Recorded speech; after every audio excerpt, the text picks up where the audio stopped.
नमा ओम विष्णुपदाय कृष्णपृष्ठाय भूतले श्रीमते भक्ति वेदांत स्वामी इति नाम्ने नमस्ते सरस्वती देवे गौरवाणी प्रचारणे निर्विशेष शून्यवादी पाश्चात्य देशतारणे। जय श्री कृष्ण चैतन्य प्रभु नित्यानंदा श्री अद्वैत गदाधर शिवासदि गौर भक्त विद्या। हरे कृष्ण कृष्ण कृष्ण हरे हरे, हरे राम राम राम हरे हरे। प्रायः मुझे लोग पूछते हैं कि आप कृष्ण भावना में कैसे आए। मुझे किसी ने इस्कॉन की कोई पुस्तक नहीं दी, इस्कॉन के बारे में मुझे कोई प्रचार नहीं किया, फिर भी मैं कृष्ण भावना में कैसे आया। इसे अंग्रेजी में कहेंगे this was a divine arrangement. ये दिव्य प्रबंध था जिसके द्वारा मैं कृष्ण भावना में आया। प्रभुपाद की कृपा से, वैष्णवों की कृपा से मैं जब बहुत छोटा था तो तभी से मेरी इच्छा थी साधु बनने की। 6-7 साल की उम्र से मैंने ये रट लगाई थी कि मैंने साधु बनना है। तो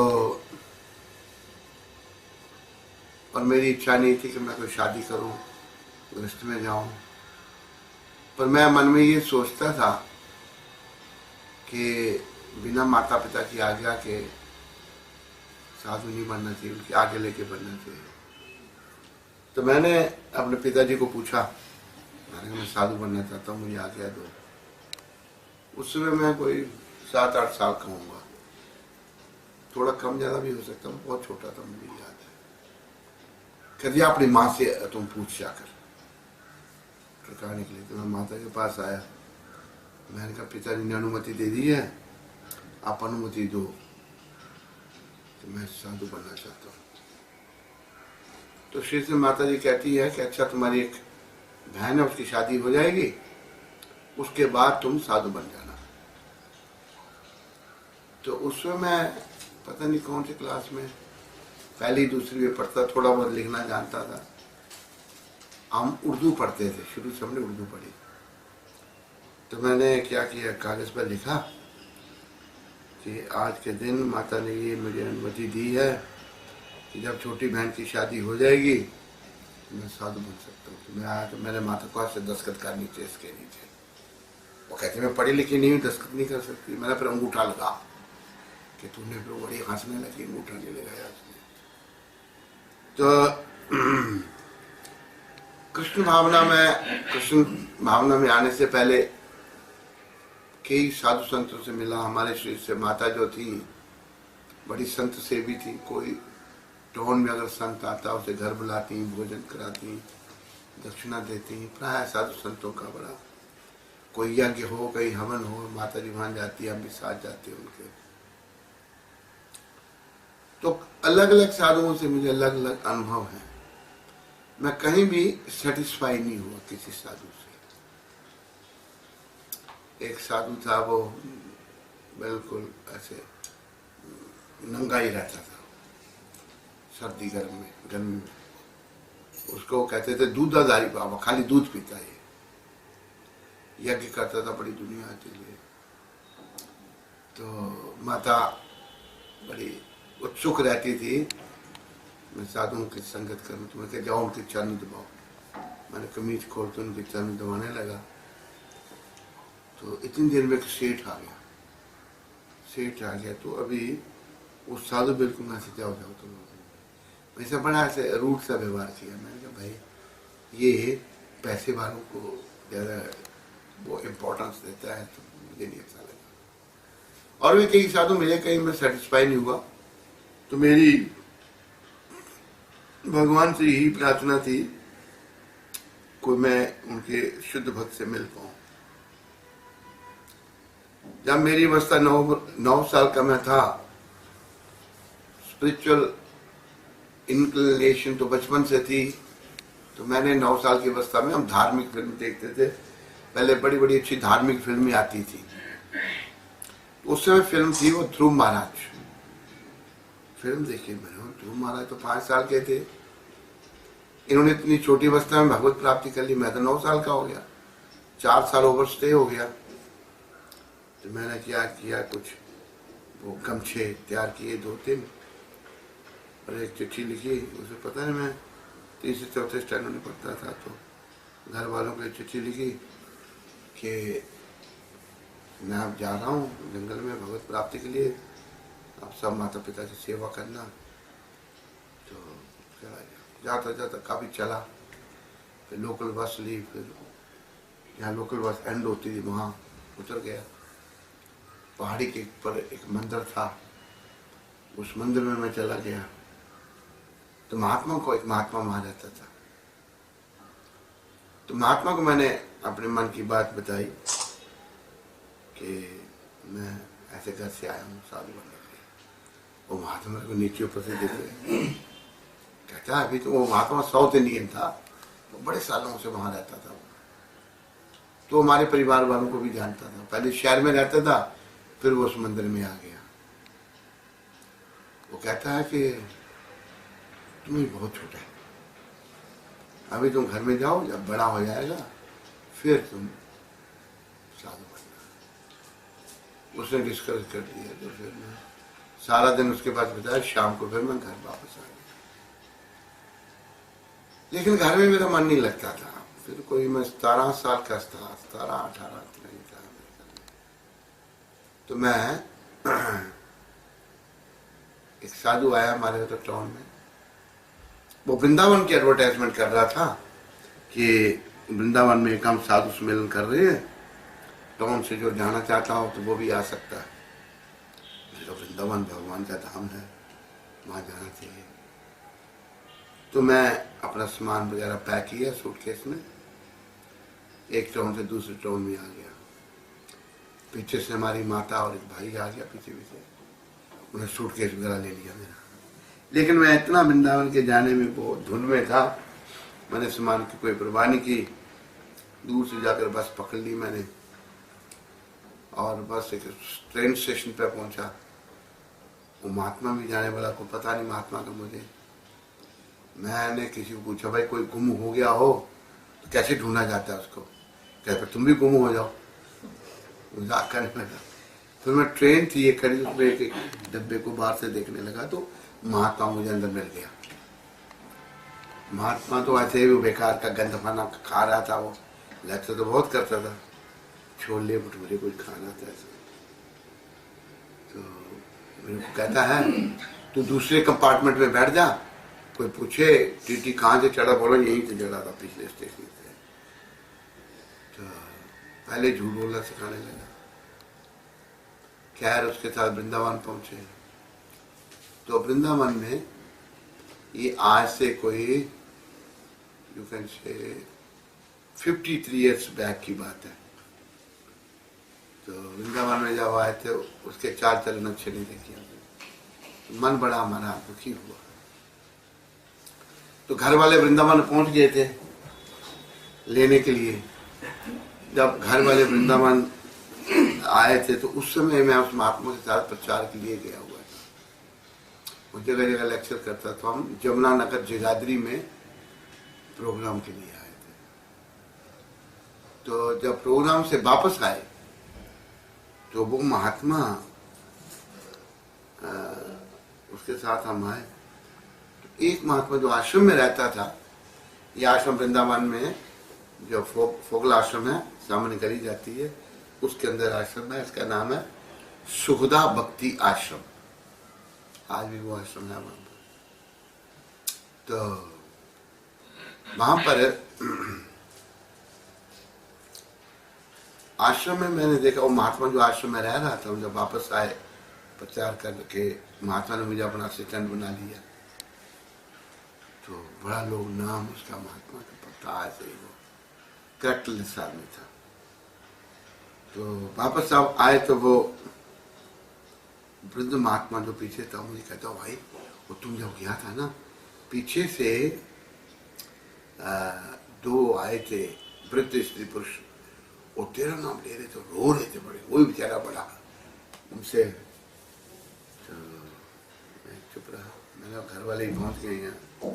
तो उधर महात्मा ने एक बेसमेंट बना रखा था, मैं बेसमेंट में जाके छुप गया, मुझे ले ना जाए। एक दिन क्या हुआ कि वो महात्मा बाहर से आ रहा था, वो रेलवे ट्रैक के साथ साथ श्री से माता पिता दावानाल कुंड में नहाने गए थे। तब वो महात्मा उसने उनको देखा, तो जब आज कहता है इधर आओ इधर आओ इधर आओ, देखो वो जो दिल्ली आए थे ना वो जा रहे हैं। तो मैंने दरवाजे बाहर निकाल के मुंह देखा तो जा रहे थे, थोड़े दूर थे। चट श्री से मेरी माता ने पीछे देखा, वो देखो मेरा बेटा वहां पर है। मैं अंदर नहीं जा सका, मैं वहीं रुक गया।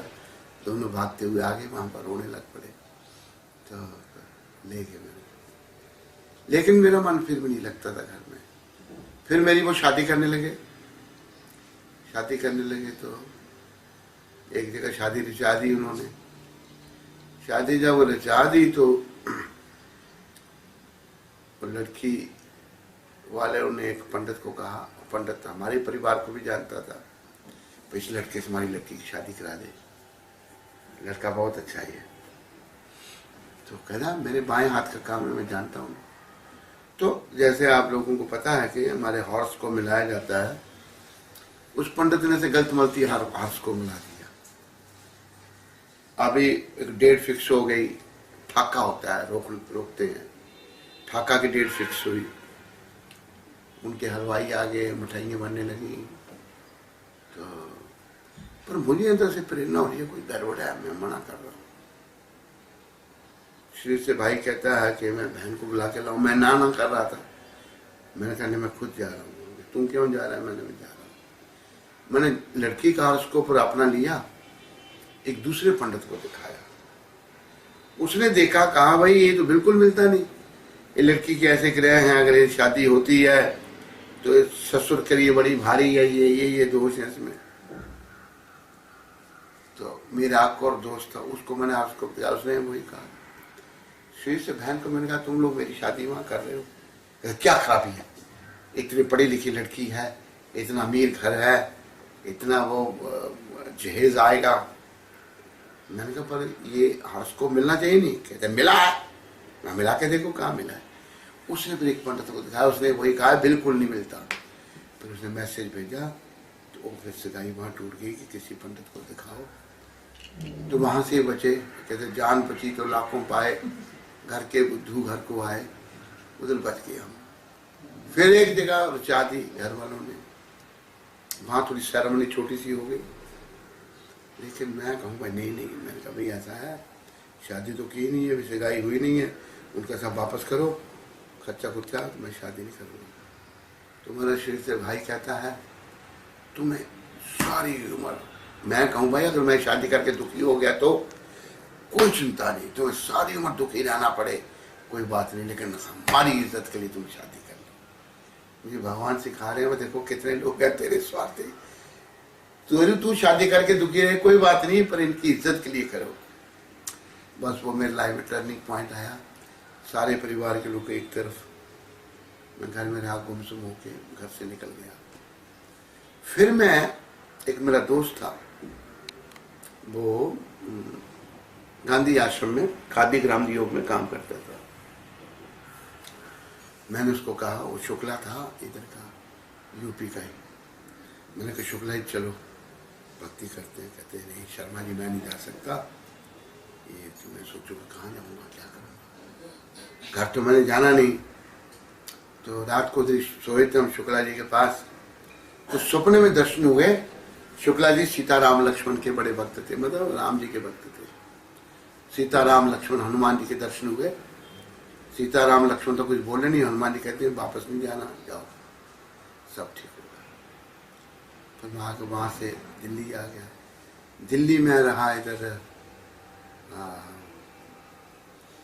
क्या कहते अरविंद आश्रम, वहां मुझे अच्छा नहीं लगा। फिर मैं पांडिचेरी भी गया था उनके, अच्छा नहीं लगा। तो मेरा एक अमेरिकन फ्रेंड था, जब हम घर में थे तो हमारे घर में ठहरा था, वो मुझे दिल्ली मिल गया। वो कहता है कि तुम अमेरिका में आओ।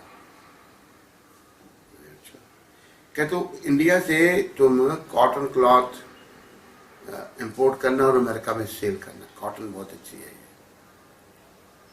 वो प्रोफेसर था यूनिवर्सिटी ऑफ सियाटल वाशिंगटन, उसका नाम था प्रोफेसर फ्रेडरिक एडरिन सिगलर, उसका नाम था। तो मैं इंक्वायरी करने के लिए चला गया खादी ग्राम उद्योग दिल्ली में। दिल्ली में कनॉट प्लेसमेंट की दुकान है, वहाँ गया तो उनका एक मैनेजर था मिस्टर कपूर, वो मुझे बताने लगा, मैंने भाई अमेरिका में खादी इंपोर्ट करनी हो, क्या सिस्टम है, कैसे करना है, बताने लगा। फिर वो मुझे दिखाता दिखाता नीचे ले आया, फर्स्ट फ्लोर पे उसका ऑफिस था, नीचे उनका सेल काउंटर था, नीचे वो ले आया जब, तो वहाँ पर मुझे दिखाने लगा। तो मैंने क्या देखा, कैसे कृष्णा कॉन्शियस में आया, वो जो दो डिवोटी वो पैंट ट्राउजर में थे, पैंट अपने उन्होंने डिवोटी ड्रेस नहीं थी, वो धोती कुर्ते खरीदने आए थे, वो अमेरिका से आए थे। उनमें से एक का नाम था पतित उदाहरण दास, दूसरे का नाम था भक्ता किर्क, वो नया था, सैन फ्रांसिस्को से वो आए थे। तो मैंने जब उनको देखा तो मैं उनकी ओर ही आकर्षित हो गया। खादी खुदी का काम छोड़ा, मैंने उन भक्तों के पीछे पीछे में चलने लगा। वो फिर बंगाली मार्केट के एक स्वीट शॉप में उन्होंने कुछ रसगुल्ले गुलाब जामुन खाए, मैं उनके पीछे पीछे। उस समय दिल्ली में हमारा आश्रम आनंद निकेतन में था, वहां गया तो मैं वहीं पर हूँ, सारा दिन बीत गया, शाम आ गई। तो मुझे वो पति उदाहरण कहता है कि तुम कहाँ ठहरे हो? मैंने कहा जहाँ मैं ठहरा हूँ बहुत दूर जगह है, इस समय बस तो कोई चलती नहीं, लेट हो गया, टैक्सी का किराया मेरे पास है नहीं, तो मतलब मैं यहीं रहना चाहता हूँ। मैं जब भगवान के दर्शन किए मैंने मंदिर में, मेरी अंतरात्मा ने कहा कि तुम्हारा जीवन यही बीतेगा। तो ये जब ये हमारी कन्वर्सेशन चल रही थी तो दिव्य प्रबंध से, डिवाइन अरेंजमेंट से एक क्रिश्चियन लड़की थी, वो उसकी जो मालकिन थी वो वाइस प्रिंसिपल एक स्कूल की थी, उसको मंदिर में ले आई, कहती यहाँ बहुत अच्छा भगवान का मंदिर है। तो जब हमारी कन्वर्सेशन चल रही थी तो वो माता, उसका नाम था, और फिर उसने भी प्रभुपाद जी से दीक्षा ली थी, फिर बाद में वो ऐसे ही बेचारी हो गई। प्रभुपाद ने उसको नाम दिया था रतनमाला, उसका नाम था मिश्र रतन, प्रभुपाद ने दिया रतनमाला देवी दासी। वो दर्शन करके आई, पूछती है मेरे को, देखो भगवान ने उसके अंदर, कृष्ण ने, गुरु गौरांग ने उसके अंदर इंटरेस्ट क्रिएट कर दिया। कहती है वो आया पूछने गया था, मैंने नहीं आया, तो वो भी रुक गई। तो बातें चली, तो हमारे एक रिलेटिव थे, हमारा जो ब्रदर इन लॉ था, उसके रिलेटिव वो आर्मी में जनरल था, फुल फ्लैग जनरल था, जनरल दुबे। तो मैंने उसका नाम लिया, उसका हस्बैंड भी आर्मी में था, कर्नल। जनरल दुबे को तुम जानते हो? मैंने हाँ, हमारे जो ब्रदर इन लॉ है उसके वो रिलेटिव है। और भी उसका इंटरेस्ट क्रिएट हो गया। फिर वो बड़ी देर के बाद भक्त आया, कहते sorry, temple president saying that we don't know who you are and we can't let you stay in the temple. उसने मना कर दिया। वो माता कहती है अभी तू कहाँ ठहरेगा? तो कहती मैं अपने घर तो तुम्हें रख नहीं सकती, मेरा पति जो है वह राक्षस है, और शराब पीता है और मांस खाता है, पर मेरे पड़ोस में एक NRI का घर है, तो उसको मैं, चौकीदार है, मालिक तो रहते नहीं, मालिक कनाडा रहते हैं, उधर मैं तेरा प्रबंध करती हूँ, देखो कैसे दिव्य प्रबंध है या नहीं है। तो ले गई, उसने चौकीदार को पूछा, कहता हाँ यहाँ सो जाना, बहुत जगह है यहाँ। उसने, मैंने उसको पूछा तो कितने बजे उठता? कहता मैं 3 बजे उठता हूँ। मैंने कहा मेरे को उठा देना। उसने मुझे 3 बजे उठाया, मैं नहाया धोया उधर, तो अपने मंदिर में आ गया, मंगल आरती अटेंड की। दिन भर तो मना करते थे, सेवा करनी, मैंने कारपेट वगैरह साफ करनी, कुछ सामान खरीद के ला के देना, उनको लैंग्वेज प्रॉब्लम थी। कोई 9-10 दिन में वहां से आता जाता रहा। तो 9-10 दिन के बाद टेम्पल प्रेसिडेंट कहता है कि now you can move to the temple. देखो वो लड़का तो सिंसियर है, ऐसे में मंदिर में आया। तो देखो ये अंग्रेजी में कहते हैं this was totally a divine arrangement that I came to Krishna consciousness. दिव्य प्रबंध था, कैसे उस माता को भगवान ने प्रेरणा की, कैसे क्रिश्चियन लड़की उस माता को मंदिर में पहली बार लेके आई। तो फिर मैं मंदिर में जाने लगा, उन्होंने मुझे शॉपिंग का काम सौंप दिया। उस समय 80-90 रुपये बहुत होते थे, आज से मैं कितने सालों की बात कर रहा हूँ, 50-52 साल की बात कर रहा हूँ, नहीं थोड़ा कम इससे, 40 साल, 40 से थोड़ा ज़्यादा। एंड ऑफ 73, बिगिनिंग ऑफ 74, कितने साल हुए? How many years? 42 ईयर्स हुए।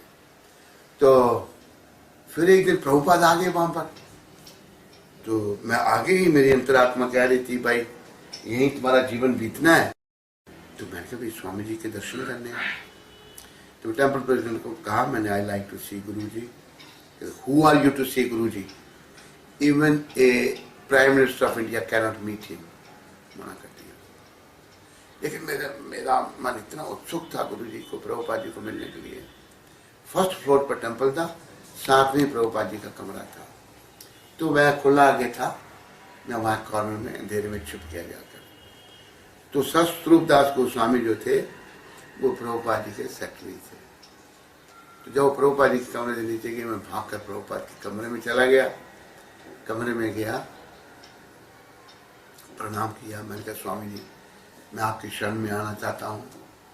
प्रभुपाद जी ने मेरी तरफ देखा, उन्होंने ये नहीं कहा तो कौन है, अंदर क्यों आया, किसने तेरे को लाया, कुछ नहीं। प्रभुपाद ने मेरी तरफ देख के कहा अच्छी बात है, पर अभी हम थके हुए हैं, तो फिर हमको मिलना। बस ये ब्रीफ प्रभुपाद जी से मीटिंग थी। तो फिर प्रभुपाद नेक्स्ट डे वृंदावन चले गए। उधर दो भक्त थे, एक था चरणार वृंदम, वो इंग्लिश डिवोटी था, वो इनिशिएटिव था। एक और नया भक्त था, अमेरिकन था। तो ये दोनों बम्बे जा रहे थे। कह रहे हैं कि प्रभुपाद बम्बे जाएंगे, हम भी प्रभुपाद के दर्शन वहाँ बम्बे करेंगे। मैंने कहा मेरे को भी ले चलो। ट्रेन में बैठ के दिल्ली से ट्रेन में बैठे, तो ट्रेन जब मथुरा पहुंची तो टीटी चेक करने के लिए आया। तो हमारे साथ जो चरणार विंदम था, उसने उसके कुर्ता पहन रखा था, उसने कुर्ते में हाथ डाला, उसके जेब में सुराग था, ऐसे हाथ निकल के ऐसे निकल गया। मतलब उसका हमारी जेब कट गई, कटी नहीं थी, ऐसे नाटक कर रहा था। तो टीटी गाली निकालने का, मैंने भाई भक्त गाली क्यों निकालते हो, क्या क्या क्या नाटक कर रहे हैं। हमें नीचे उतार दिया मथुरा। तो वो कहते देखो भगवान हमें अपने दर्शन किए बिना नहीं जाने दे रहे थे बम्बे। हमने वहाँ दर्शन किए, प्रभुपाद वहीं थे, वृंदावन में थे। वो पति उदाहरण में मुझे मिल गया। पति उदाहरण कहता है भाई तुम हेड शेप करो। तो मैंने अपना हेड शेप वृंदावन किया।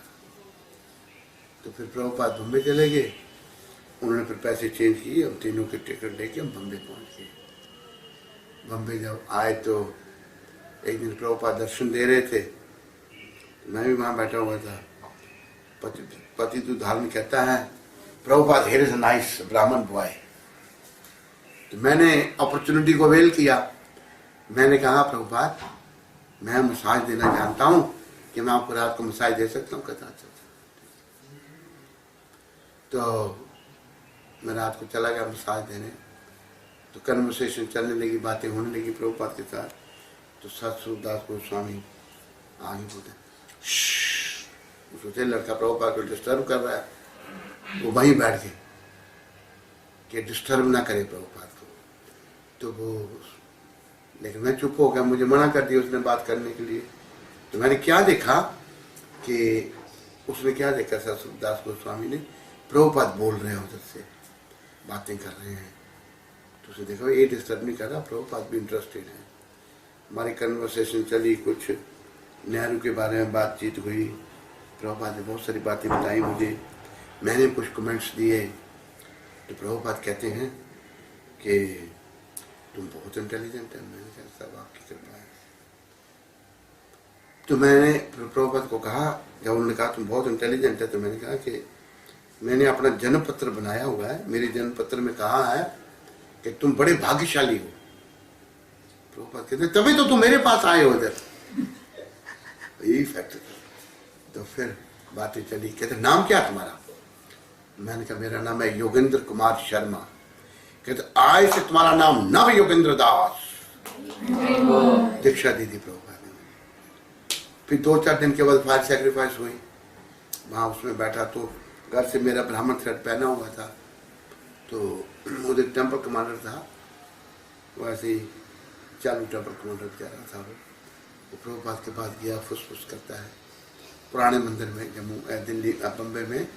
कहते प्रभुपाद इसकी ब्राह्मण दीक्षा हुई नहीं, इसने ब्राह्मण थ्रेड पहना है, इसको बोलो मैं खोल दूँ। प्रभुपाद को नहीं रहने दिया। तो प्रभुपाद ने तो जब मेरी माला दी तो मैं माला घर से लेके गया था, बड़ी खिसी हुई माला थी वो। तो प्रभुपाद कहते किसकी माला में? मेरी। जब नाम देने की बारी है कहते इसका नाम पहले ही दे दिया हमने। सब देखो इसका नाम कहाँ से मिल गया, कहाँ चले। तो फिर वो उसी दिन कुछ ब्राह्मण दीक्षाएं हो रही थी, तो मैंने कहा मुझे ब्राह्मण दीक्षा भी चाहिए आज ही। तो गिरिराज ब्रह्मचारी उस समय कहते भाई why you want so quick ब्राह्मण इनिशिएशन? I want। तो बातचीत प्रभुपाद तक पहुंची होगी, तो प्रभुपाद ने फिर हरिदास को भेजा, हरिदास जो मूवी बनाता है उसको भेजा, कहा कि जाओ और उसको बुला के लाओ।